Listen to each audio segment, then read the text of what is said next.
Hey everybody, and welcome back to the Legendary Interview Series. I'm Matthew Boyle, and I'm here today with Tiara Youngblood from Speak In Spades. Tiara and I met just literally I think a week ago on Yeah. Twitter. We bumped into each other. We found each other there because we have a mutual interest in learning languages in really fun ways, especially with games and helping other people to catch our same enthusiasm. So right away, I wanted to have her on the channel and do this interview so we can learn more about her history of learning languages and what she's doing now with her company and her business, Speak In Spades, because I think it can really benefit you if you're either hesitating to get into language learning because you think you can't do it for one reason or another, or if you've been learning it for a while, but it's starting to become a little bit of a bore and you need some fresh ideas to spice things up. And I want to ask Tiara to do something different that I've never asked a guest to do before. I want to ask her to introduce herself in one of her non-native languages, and then we'll translate it to English. So Tiara, welcome. Thank you for coming on. And could you introduce yourself in one of your foreign languages? 오케이. 안녕하세요, 여러분. 제 이름은 티아라입니다. 한국에서 영어를 가르치고 있습니다. 요러시, oh my God. I almost said Japanese. 만나서 반갑습니다. Interesting. So, I said, hello, everybody. My name is Tiara, and I am teaching English in South Korea. Nice to meet you in partly Korean and partly Japanese. That happens to me sometimes too. It's funny when you get the different languages mixed up in Yeah. your head. Um, Sometimes when I'm chatting, I'll call home to my family and I'll be chatting about something and a Chinese vocabulary word will just come out and they're like, wait, what? What did you just say? Oh, Yeah. it's amazing when that starts to happen. Well, thank you for introducing yourself. So we heard some Korean and some Japanese there. And that is a nice segue into the question that I usually ask right off the bat. I am contractually obligated by my mission to ask this question. Could you take us through your language learning history and your journey? How did you get interested in learning foreign languages? What languages have you studied in the past? Which ones are you studying now? And maybe something about your travels, if that relates to this. Where do you live? Where have you been? All of it. I love it. And so, ever since I was little in elementary school, Spanish was the first language that I learned in school and after school or during lunch, and even in the bodegas around my elementary and middle school or my home, or just how common it was to find people who spoke Spanish in their homes around me and in my community. I thought it was really important for me to learn it. One, it sounds cool. It sounds amazing. Two, I loved my Spanish teachers so much because even they came from Colombia or Puerto Rico. And for them to come and teach what they know and their culture, I thought it was so cool. And I always wanted to be a teacher anyway, and being able to teach without teaching, just by being able to talk to the person next to me that might need help with a certain word or a certain expression, I thought that was cool. And in middle school, there were certain students where English wasn't their first language, and I became friends with them. And I noticed that their English improved just by talking with me. Or there's this phenomena where someone who's from a different country isn't cool when they come into the school and they're isolated because they don't speak English, which I find interesting because I'm interested in another world. Teach me about what you've been through just by talking with me. And I've noticed that that's a passion of mine anyway. In high school, I was really obsessed with languages, and I went to a Catholic high school. And this Catholic high school had Latin and ancient Greek posters in our religion class. And I saw it, and I didn't think that there were languages that had different writing systems. Of course, you might see it on the back of an air freshener, or you might see it on a box, but to have it in front of me and with the teacher who was willing to teach me, I took those languages on starting in high school as independent studies. And I was taking Spanish and Latin and ancient Greek in high school because I was in love with it. Meanwhile, I wanted to be a math teacher at the time. It made perfect sense in my head. I went to college and I was taking calculus and Latin and Italian. And after 2 months, I was promptly like crying in front of my calculus exam and smiling and skipping to my Italian and Latin stuff. And I realized I could still be a teacher.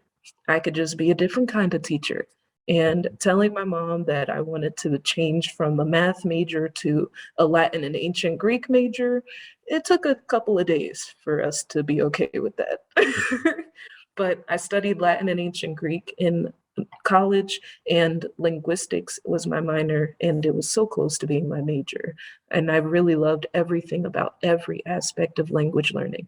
I learned about dead languages, living languages, dying languages. I did comparative linguistics too. And I spent some time in Italy.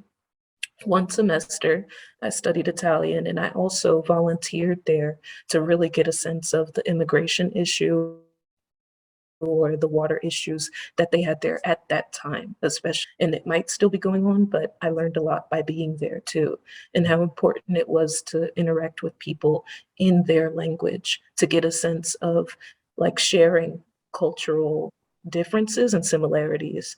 And so a lot of my life has just been surrounded by being exposed to different cultures. My family used to take me and my little sister on vacations to different countries every year. And being exposed to different countries really helped me see that language learning, not only is it important, but it's also something that's not talked about a lot, especially from where I'm from too. Some people take it for granted, and I just don't want that to be the case anymore.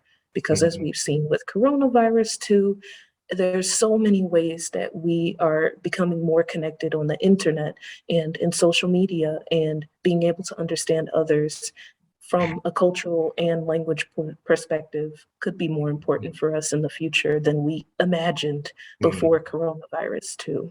So that's most of my background. And I studied, I had weird experiences, like some of the people who didn't speak English as a first language, they were from Russia, they were from Japan, they were from Haiti, they were from Ethiopia.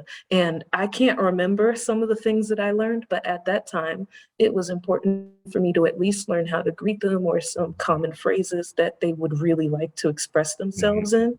And I've been able to, like, even it's been a few years since I've studied Japanese, but somehow in my introduction, I I pulled it up for no reason. But I've had interactions in many different languages, and currently I'm studying Korean because I graduated college and right away came to work in South Korea in a middle school. And I've been learning Korean ever since I came here, just for being able to communicate with my students and co-teachers and get a better sense of the community around me. And so that's most of the story at the moment. That's a lot. It's a It lot. seems like it seems like you don't hesitate to try new languages, but a lot of people do. A lot of people have excuses that run them, or they have a lot of negative self-talk around it. They say like Mhm. they want to, or they think they really should, but then they always rationalize it away. So I'm curious, you've tried so many languages, you're very curious about them, you love them, and what, in a sort of positive philosophical sense, maybe you can draw from your background as a teacher as well, what would you say to someone to encourage them to try and not to hesitate and not to give in to their own rationalizations why they can't or shouldn't? I have tried so many methods with each of the languages that I've picked up or studied. And the hardest thing to accept is that language learning isn't something that you have a specific gene for. Some people believe that it's based on like memory, or it's based on being a good student. It's based on, Mm, whether or not you've been exposed to it at a really young age, which may or may not be true. Some things are true, some things aren't. Like if you're exposed to it at a young age, yes, you have an advantage, but language learning is more about your motivation for it. For me, I am a very emotional person, and I can sense how other people would feel in a certain situation. And for me, it started with understanding that other people could be uncomfortable when they can't express themselves. Let me help with that.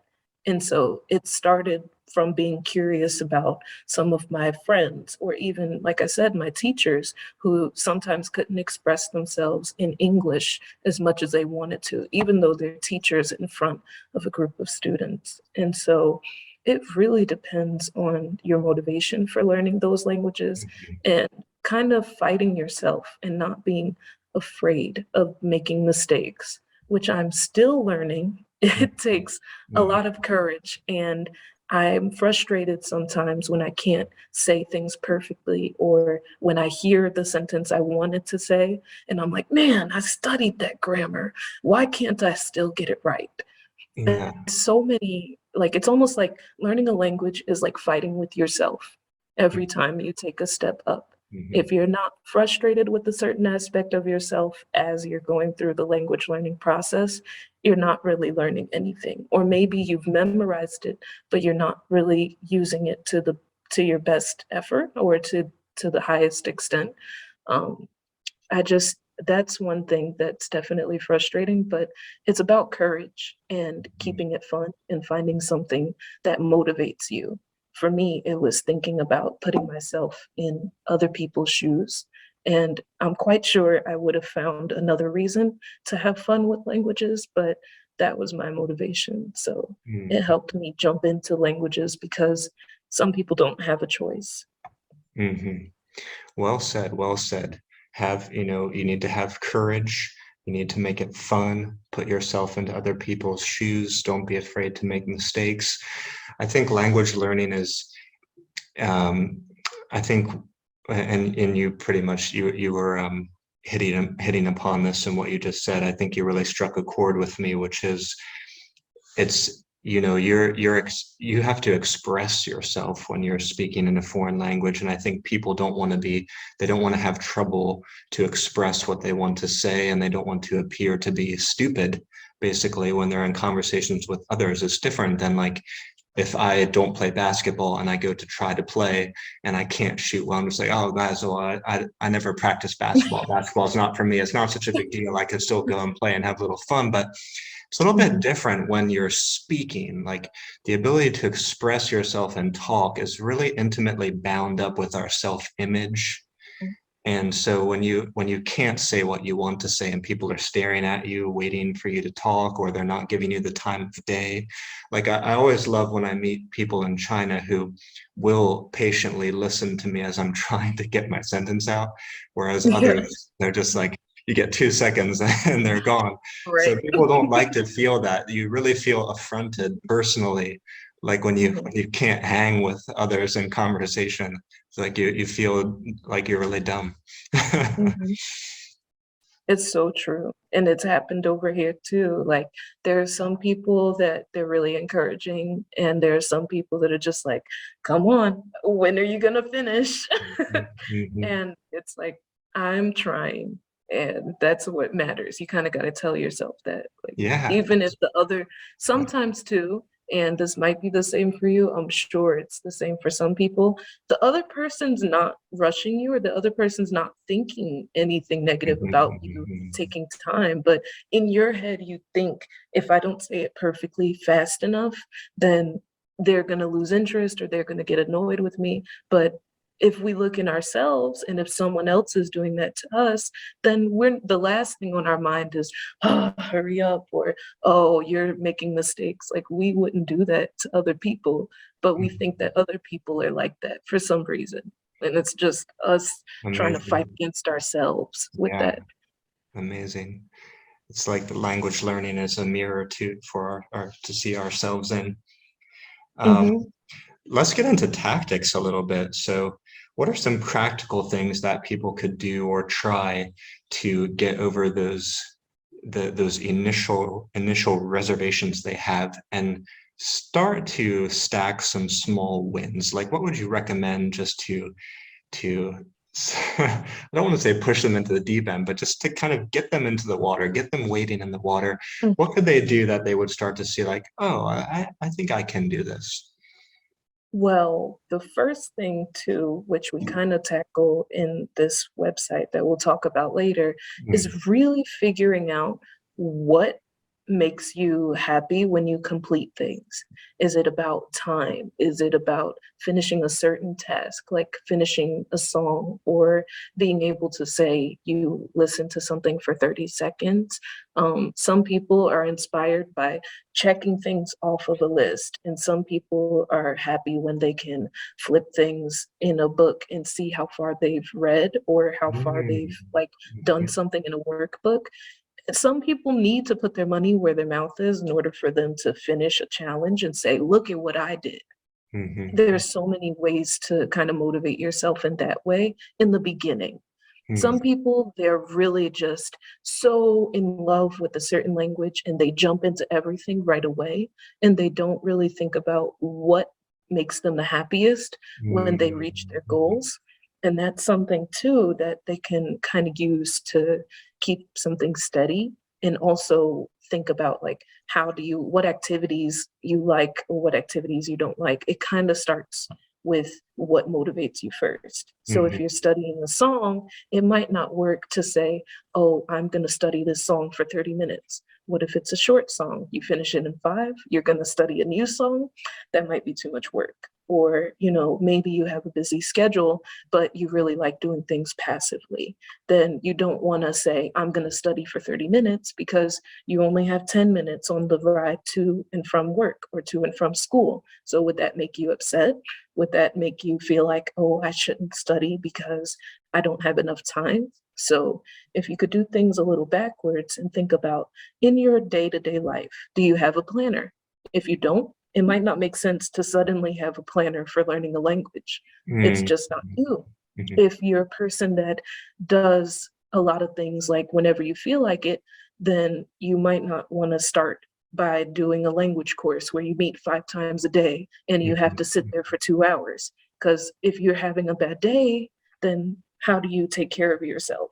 Then you have a bad relationship with learning languages because you feel like you're forced to do something, which is mhm, the thing that I would recommend trying to avoid. So that would be the step that I would take for like advice to give for people who are learning languages is to kind of really evaluate yourself and who you are as a person so that it's effortless to incorporate this new hobby. Like it mm, might not work if you're doing a hobby like learning how to knit or playing basketball. All you have to do is do it. But with language learning, there's no like one direct way to learn mhm, these 4 skills. And in mhm, the end, the goal is usually self expression or understanding other people's self expression. mhm, So you mhm, have these 4 skills, and you can always mix and match how to build those 4 skills. But how would you be able to use these 4 skills in your everyday life anyway?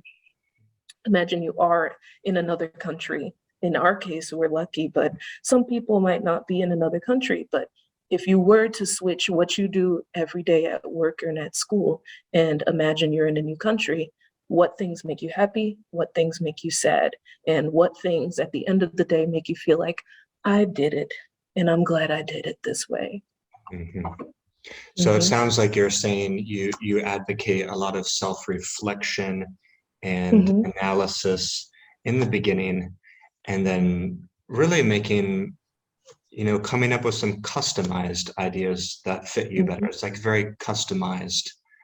uh, very customized practices that really fit you and make you happy rather than just jumping in and trying to do everything or just doing what you see other people doing or what you see recommended online. It's like, no, wait, slow down. Think about you at first. Think about what types of processes make you happy, and especially how you're going to feel when it's done, when it's completed, and then build out some practices around that.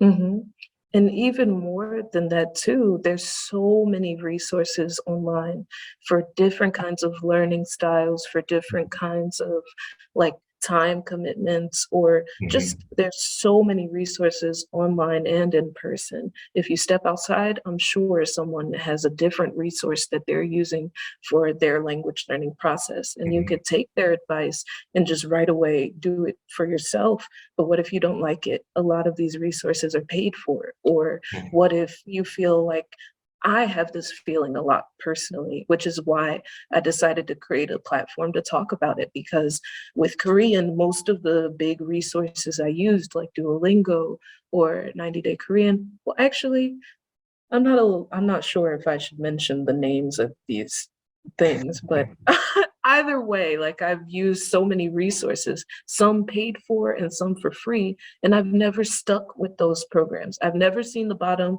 of a Duolingo language. I've never seen the end of a paid resource that I've used. And it made me feel like I'm just not able to learning Korean. But Mhm. I have to take those small wins throughout the day when my students are talking to me and I can understand a sentence, and I have to count that as like a little Mhm. victory. Mhm. Or if I'm able to express myself to a taxi driver, I successfully did something and Mhm. it needs to be marked as like a check mark somewhere. So it really depends on like how you use resources and how you find resources too. And it is about like what makes you happy. And some people might not think that because they think, oh, well, I'm taking it for an exam or I'm doing it for a business or whatever their goals are, where they feel like they have to do things fast or slow. It doesn't have to be a hard chore, or it doesn't have to be like a duty to do things. You could still find a way to add it into your life without it feeling like, if I don't do this, then I'm going to fail, because then Mhm. we get into a pass fail mentality too Mhm. with some of these goals. You've reflected on this so much, and it's more clear to me now than ever before how you were able to come up with this idea for your own company Mhm. and coaching business and how you're able to parlay what you've learned into helping others. So I'd love now to talk a little bit more about Speak in Spades.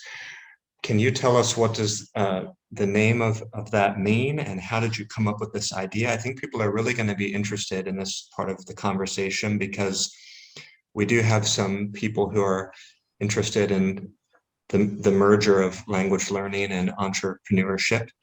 But also, plain and simple, people might be quite interested in the ideas you offer there and also your coaching.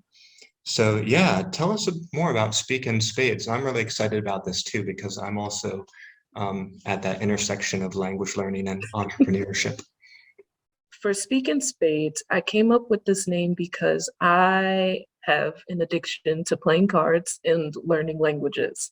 And I like playing with the regular 52 deck of cards with the hearts, diamonds, spades, and clubs.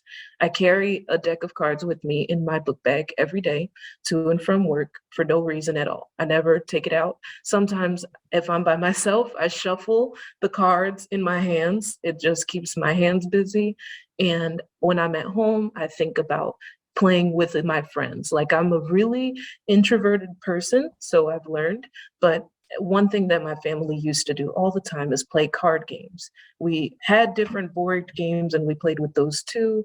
And just in general, I like learning about all kinds of games. I love riddles, but my favorite is card games. And so I came up with Speak in Spades because originally it was going to be like Ace of Spades or something like that, something that sounded strong and was a card reference, but it started with this idea of really using this open-ended language learning. And for me, open-ended language learning is focusing on like how you want to express yourself. For me, I'm using Korean, and I've used languages before to just find different ways to express myself. And Mm. some people just might be motivated to do that too. And so I specifically chose Speak because most people really find speaking the coolest aspect of using a new language. Mhm. So it came together, and then the brand just overall, I already had the logo because I already had the name. It Mhm. started with a workbook. So last year, I was really frustrated with all of the resources that I was using. Like I said, it felt like I wasn't getting what I needed to get out of it.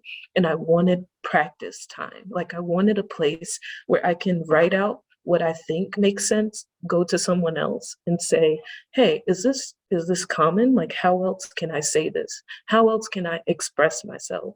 And then just have a source where there's no right or wrong answer, but give plenty of space to answer questions about yourself. A lot of people think that it's about translating. Tom ate an apple yesterday, but I'm not Tom, and I'm never going to say this sentence. So how like, how Yeah. do I say I ate an apple yesterday and it was Mhm. delicious? The apple was sweet and red and orange, you know? Mhm. It's important to think about language learning that way. And so, as we've talked about, like throughout this interview so far, most of language learning is about self-reflection and figuring out how you want to present yourself in this new language. For some people, it looks like a new personality, and I definitely relate to that with some languages, whereas with others, I feel like I'm still the same me, but I just use different words in another language too, Mhm. because one, that's how that culture might say it. But two, I relate to that a little bit more, the way that they say things. And then the way I speak English sounds different with each language I learn too. So Speak in Spades is a platform where people can come and learn more about themselves and Mhm. use those strengths, those weaknesses, use those resources on the website to figure out what works for them. Mhm. So I'm creating resources, and I'm going to try and add as much as I can into this platform because I just love the colors. I don't really like red. I know my name, but I don't really like red. And I know what I did to myself when I made a card reference. I kind of limited myself to some aspect of red because the heart just wouldn't look like the heart if it wasn't red. I realize that, and I'm looking at my least favorite color every day, but it's okay because the resources that I make paired with highlighting other resources that I think could really help these language learners make things fun or make things customizable, which is, I'm glad that you mentioned that because I forgot the word, but it's a perfect word for what I'm advocating for. If Duolingo works for you, that is great. Here are some resources that you might not have thought about that can help with the grammar aspect or can help a little bit more with the colloquial phrases. Or here's another resource that's working on activities like Duolingo. I Mhm. like to make that platform more open for people to explore resources instead of relying on the big ones. They could use them too. But I Mhm. think that there's so much more out there in the world, depending on what your skills are and what time restraint you have in the day, and just making it as wide and as open as the language learning community is. A lot of people are interested in learning a language and they ask where to start. Or ever since I started Twitter, people are asking, like, what do I do? What should I do? Mhm. Anybody can answer that question, of course. But what about being able to say, like, this is what I like, this is what I don't like? Mhm. What resources do you have for this? I feel like that's so much more powerful than just someone giving you advice that might not work for you. And you're just like, oh, that's how she did it. So I'm going to do it exactly like that. And if I fail, it's just not for me. Mhm. Yeah. Very cool. Yeah. I love your emphasis on helping people to understand themselves and their motivations, and at the same time, keeping your ideas and suggestions and frameworks very open for them. So it's Hmm. sort of like mm, you keep the ball in their court, but you give them the necessary support. They're not Mhm, like totally on their own, and they're not totally hemmed in by all these structures and phrases and programs, things they must learn in this way. You mhm, strike a really nice balance. mhm. And a couple of things that I offer on the website, there's a language workbook. And again, like the theme for the workbook that I made, which started the whole website, was can you answer 150 questions about yourself in your target language? Maybe some people feel like, oh, well, I'm intermediate or I'm advanced, so this is easy. And then chapter one is introductions, and it's just like, what's the meaning of your name, by the way? Mhm. What's Wow. your Very cool. nickname? Can you ask that question and answer it in your target language? That's just chapter one. So there's like, it starts off with the general questions, and then there's like these extra questions that people who are even more further along in the language they're studying might have to pause and be like, whoa, Mhm. that's a cool one. Let me think about that. And there's a writing prompt at the end of each chapter where they could think about a certain scenario and write it in first and third person, like from my perspective and from the perspective of someone else. So this way it gives them practice with grammar as well. There's spaces for them to write their vocab and their grammar notes for whatever they would need for that chapter. And of course, you get to see Mhm. more of my cute characters because they're adorable. They are. And I love the characters and I love the characters and the color palette for sure. Very, very right, unique and very, very easy on the eyes. It really draws you in and makes you feel relaxed and comfortable on the site. right. Not my work at all. My original design was mint green and this bright stoplight red. And I had I had a bold orange, and I was just like, here it is. And the graphic designer said, I would cry if I had vision with this. That is nothing but the work of people who can see colors and put them together. That was nothing to do with me. I was purely the writer. We're going to talk about the team a little bit later on for sure. But to go back to the Yeah, workbook really quick, something else you make me think to say is it sounds very real world and very organic and very natural because that's something I like to do within my games as well, is a mixture of very, I mean, to put it in a simple way, a mixture of different, basically different levels right. because in the real world when you go to chat with someone who couldn't speak your native language or when you go to that other country, things are not coming at you in a leveled way. You will not be engaging with life in a leveled, compartmentalized way. People might ask you in your very first conversation, what does your name mean? It might happen. Right. So when you're in the real world, when you're in the real situations and engaging in daily conversations, it's all mixed. Some things are very Mhm, easy, but some things are very hard. And sometimes you want to say something that is more hard, and sometimes you have to say, I mean, sometimes you have to say things that are simple or hard. It's all very mixed together. And mhm, when we learn languages in a traditional way, as they're traditionally laid out, we kind of forget about that. We kind of get away from that. It's like we spend a lot of time studying, reading, and reciting these phrases, and we forget we need to mix in some creative expression. I often advocate to people as soon as you can, start creating with however much vocabulary and sentence phrases you know. Start mhm, creating with that early. Create some of your own sentences because that puts you in a very different frame of mind. So I like that your guidebook and your workbook puts people into that frame of mind right from the beginning.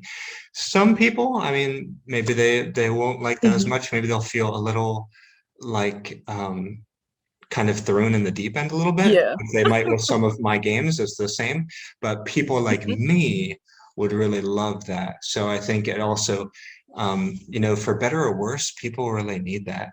Even if they don't like it, they probably need something like this, at least as part of their practice, because it's much more true to life. right. I'm so glad that you were able to see like the true meaning behind my researching 150 questions that are common to ask and figuring out how to make it fit Mhm, into these mhm, categories too, because it's exactly like you said. And it's a part of why certain questions are in that book. It's either mhm, from experience with being embarrassed or feeling sad that I couldn't answer questions like these.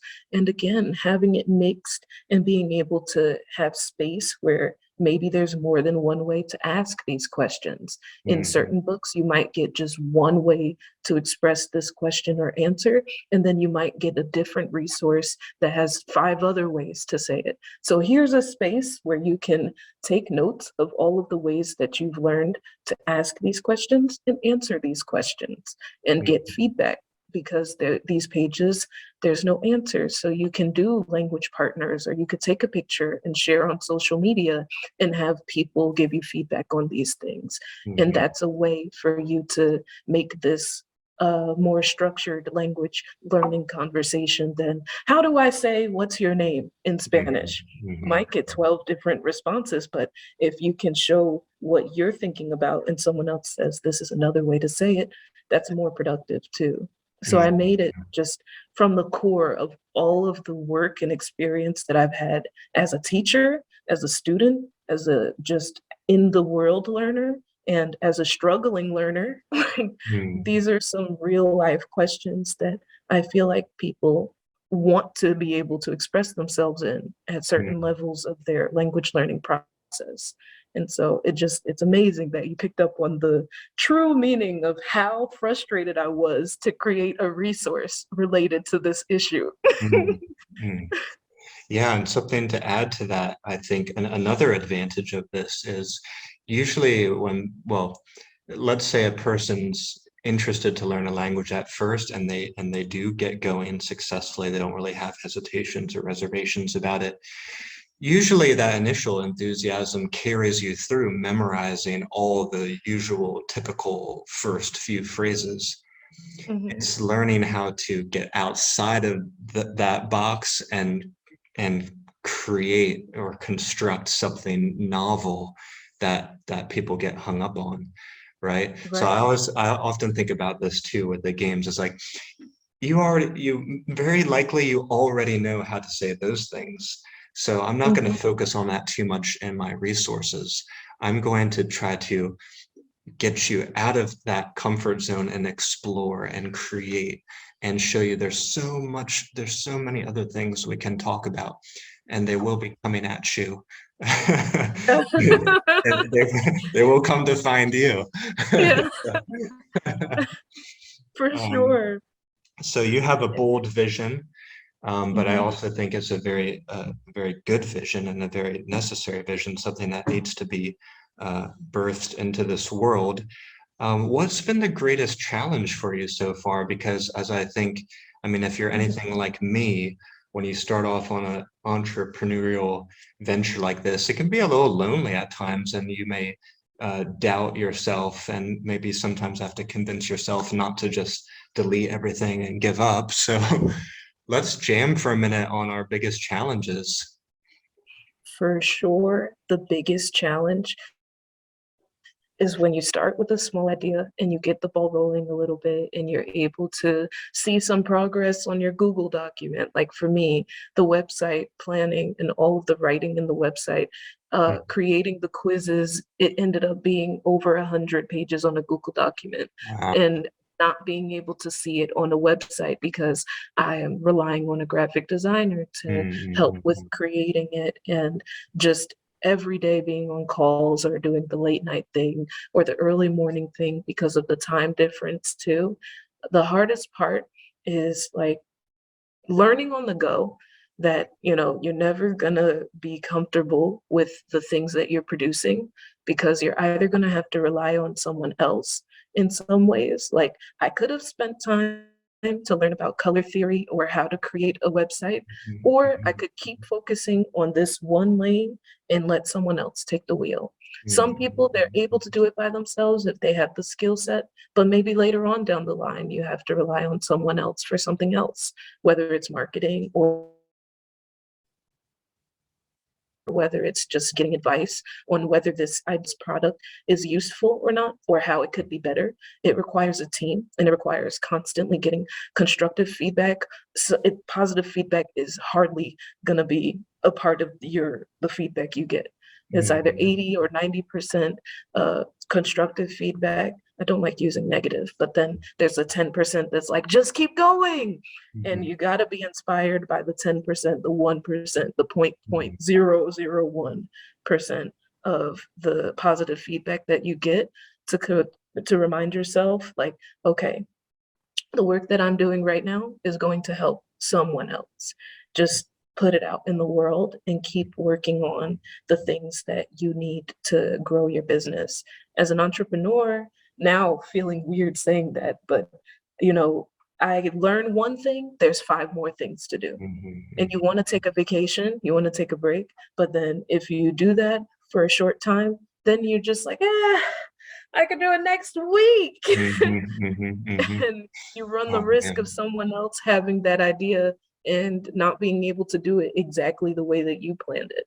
So Mhm. even if you're a person like me that's just like, if someone else is doing it, that's great, Mhm. but I hope that they're doing it exactly like I'm hoping to do it. You Mhm. know, I wouldn't mind giving this idea to someone else if I knew they could do everything that I have planned for it in my head. Mhm. But it's hard to swallow the pill of, I can't believe I didn't learn how to use this one app 5 years ago before I had this idea. And now I'm stuck taking Mhm. 5 courses on how to run a website. Like, it takes a lot of digging into yourself and saying, there's so much I don't know, and there's so much I have to learn. And there's Mhm. some things I got to let go of, and some things I got to take control and just hope that someone else will be able to use what I have. And so, as an entrepreneur, it's finding this balance of like learning on the job is never going to be over. There's probably something else I need to learn about right after this call so I can do this one thing that solves one problem in this website. And there's other things where it's like, okay, I definitely have no clue what's going on here. I need help. Mhm. Mhm. It's going to take a little bit of both. That's what I've learned is a struggle for me. Sometimes I Yeah. just try to do it on my own. And then in the end, not only did I fail and waste time, but I know my friend right here majored in this Uh-huh. and could have helped me. This is a good segue to talking about the team. And this is kind of a personal question that I have. It's something I've enjoyed as well as struggled with. And I saw on your site that you had at least two other young women who were working with you. Could you tell me and the people watching some advice that you may have about working with team members to get stuff done, as you were alluding to just now? Mhm. So luckily, I was able to find, especially the graphic designer. I didn't know her before we worked together. My illustrator, she works with me here in Korea, and I saw some of her work, and I was like, it's gonna be a crazy idea to ask her to help me with this. I don't even have a lot of money to give her. She's probably gonna want an extreme price, or I don't know what she's gonna think if I tell her this idea without like planning it and showing it to her.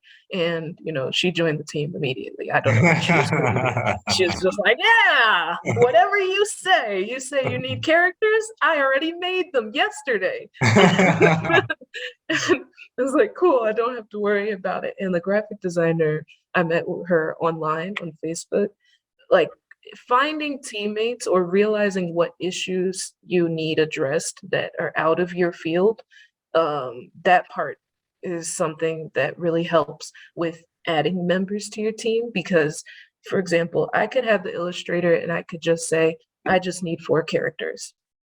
She could run wild with that and give me things that I do not need or I do not want.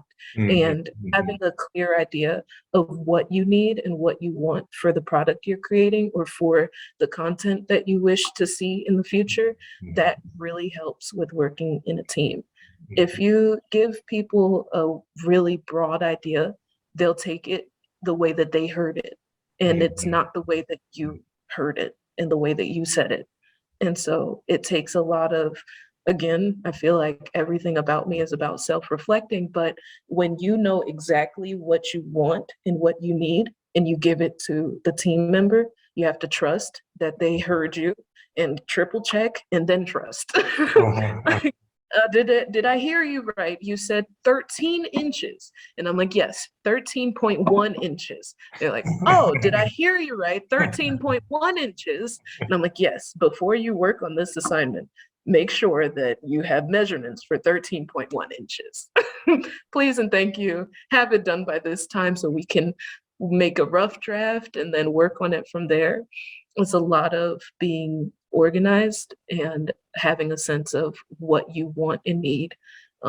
And Mm, then from there, giving them the creative freedom to come back with something in the realm of what you expected, but like, wow, this is better than what I expected and what I could have done alone. yeah, yeah. So, I love that. I that really resonates with me because I I put it to myself this way. When you hire a professional or a team member to do something with you, they are fully capable of executing brilliantly on your flawed visions. exactly. So, you know, they Mhm. uh, rarely, rarely do they do less quality work than you expect. I mean, that's rare. If you found someone who looks good, they're Exactly. probably good. But the thing is, they're either going to deliver to you according to your vision, and it's great, and it's in the right direction and everything, or they might deliver to you something that isn't that good, but in fact, it's what you basically said. It's what you basically laid out. So you have to be really clear, and that's something I'm still learning. I'm excited to do better in the future. Is I've been hiring artists to do work for some of my card games, and I'm realizing this lesson very clearly now that the more, you know, as entrepreneurs, if we're going to hire some team members to do something with us, what we're kind of saying is, I need more to put more time and energy on the vision, on the direction. So if that's Right. true, then you need to do that. In fact, you need to make sure you're Right. doing that. So it means you will have more time and energy to put on a very great vision with very clear instructions for people that you are bringing in. If you're not going to do that, then they could cause more problems or more trouble for you that you then have to undo or back up or spend more money. So if Mhm. you are going to go for team members, yeah, be really clear about the vision and the instructions and what you want Mhm. And first. exactly like you said too, even for searching for future members, because again, some of the ideas that I have in mind in the future require skills that I definitely don't have. Mm, Definitely, I'm not able to build it, but I need to learn a little bit about it so that I could even more clearly identify what I'm looking for. So mm, hopefully, like I might might have said it to only a few people, but one thing that I really hope to do once I create this language learning game of my own, I hope to have an app version of that. mhm, But I'm not just going to go on Fiverr.com or a place where I could find independent workers and say, oh, I'm building an app for this card game. I mhm, need to have more details than that. Like, for example, what language or what platform would I like to see it in? And I'd never had to think about these topics before, but I should know just a little bit so I could steer them as mhm. clear as possible and find people who are professionals in those more specific fields. Someone who just knows how to make apps, that's great.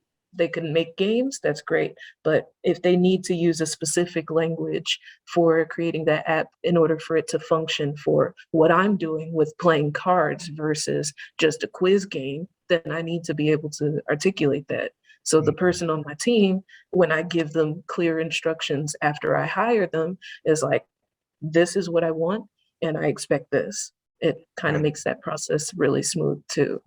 So almost learning a little bit about that new field kind of takes it a long way too.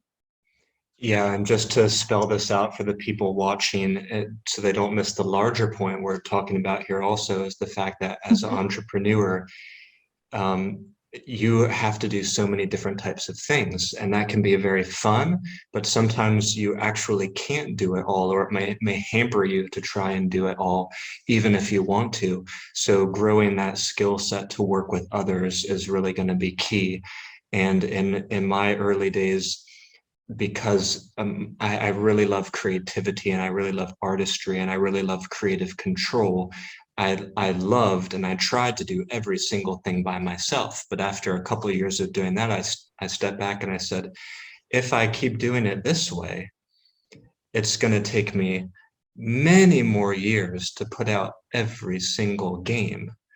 Mhm. And I'm going to encounter some other types of problems too if I try to do everything by myself. So it's just not really realistic. It's not really sustainable. If you have a grander vision, you're going to need help. You can't do everything by yourself. Mhm. It might sound better to feel Right, like you did everything by right, yourself, but right, what's more important, having it out there or saying, I did right, it all by myself, you right. So know? there's an aspect of humbling yourself and being Mhm. willing to share in whatever fruits come from the labor. And Mhm. yeah. Which, by the way, it is still amazing you were able to do everything by yourself. Oh, I But mean, I you didn't, I mean, I just mean that insofar as, Mhm. I put out a few games. I did the art by myself. I designed the game by myself. I tried to sell it. Mhm. But later I was like, wow, if I tried to do all the artwork for the games and design the game and try to market and sell the games and try to make the website to sell the games, it's like, wow, that's a lot of work, just to Yeah. to get out maybe one game every 2 or 3 years. Yeah, but that's really, it's tough and it spreads you thin. Whereas I Mhm. think it would be better for me. Like that's another thing too, is you can analyze yourself and say, where would my talents be best put? If I have, if my talent is best in this particular area, I should put all my energy into that and get other people to do these things because maybe I don't really like it or I don't really have the passion or the talent for it. So Right. they also balance out or mitigate your weaknesses. I mean, it's fun to Mhm. learn the other things because you can strengthen your weakness, you can learn things, but there can be a limit to that. Like it helps to bring in team members who, yeah, basically fill in your weak spots. Mhm. That Yeah. was well said. That's exactly it.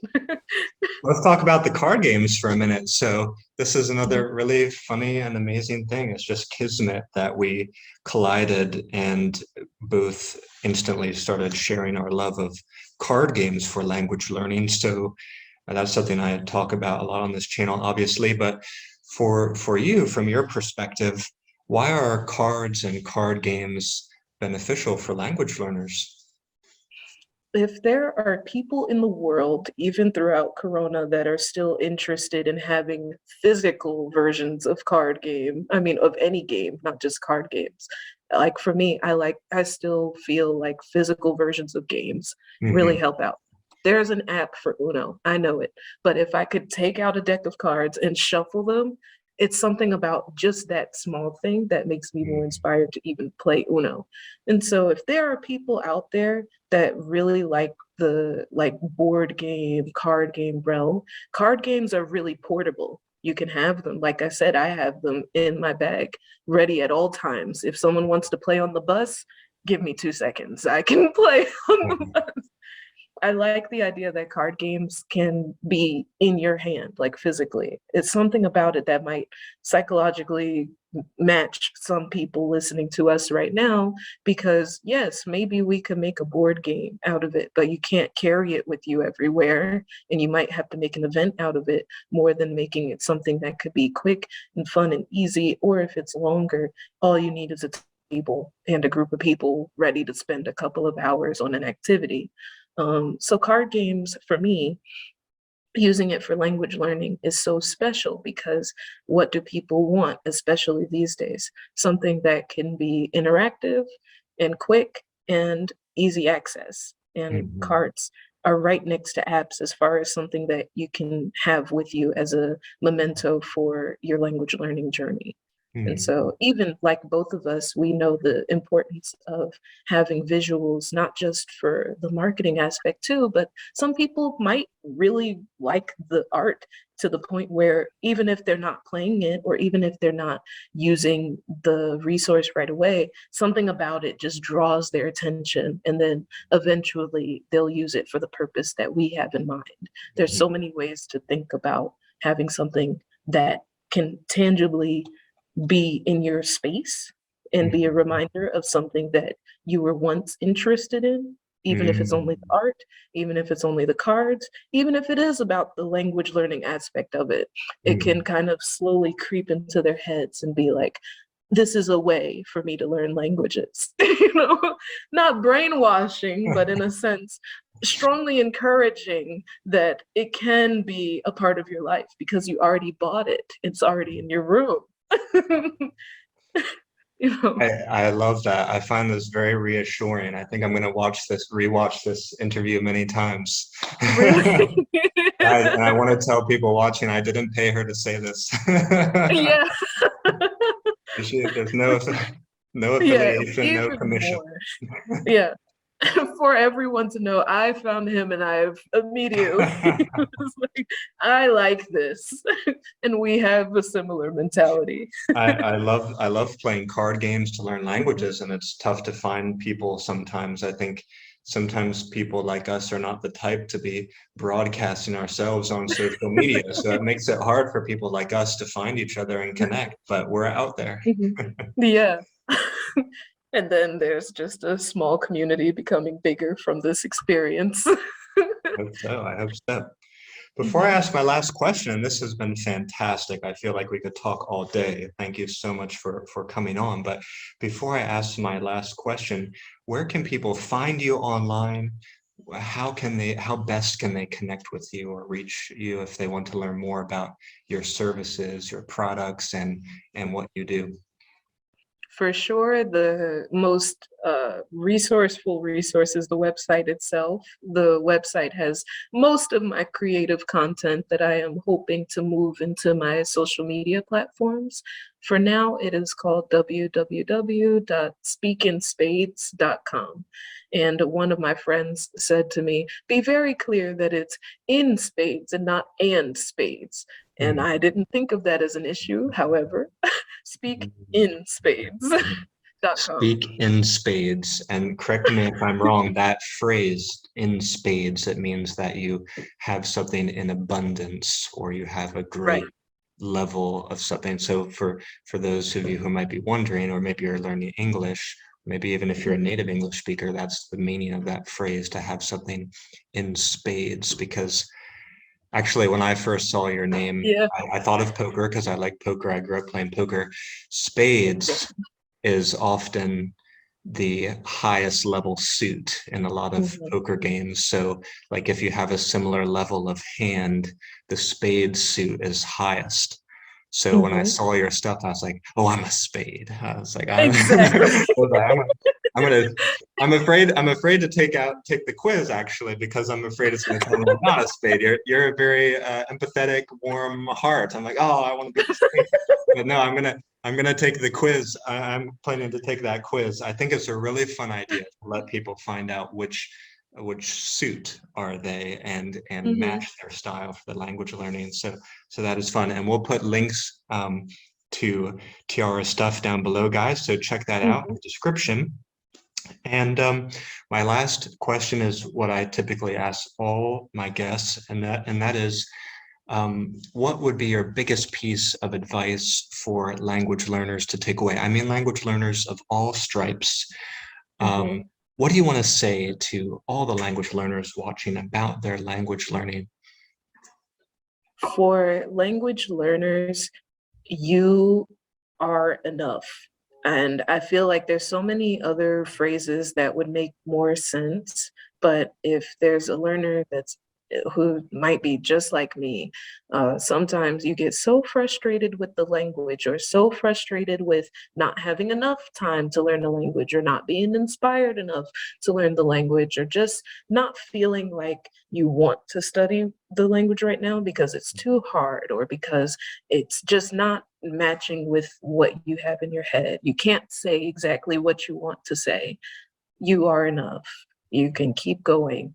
And all of the other phrases you've probably seen everywhere else in the world that'll sound cheesy is, if nothing else from the conversation that you've been listening to up until now, you have to look into yourself and know that the challenge with learning a new language is you're learning a new part of yourself every time. It doesn't get easier. Maybe it gets easier as far as expressions, but you still make mistakes. You're still going to have moments where you're frustrated because you could have said something better. You didn't say something enough. You didn't say it clear enough. You are enough. And because of that, this is a journey. It never ends. When you want to pick it up again, you could keep going and just keep running. Make it fun, but you are enough. Beautiful. Tiara Youngblood, Speak in Spades. Thank you so much for coming on. It was a real pleasure. Thank you so much for having me, and I hope to talk to you soon.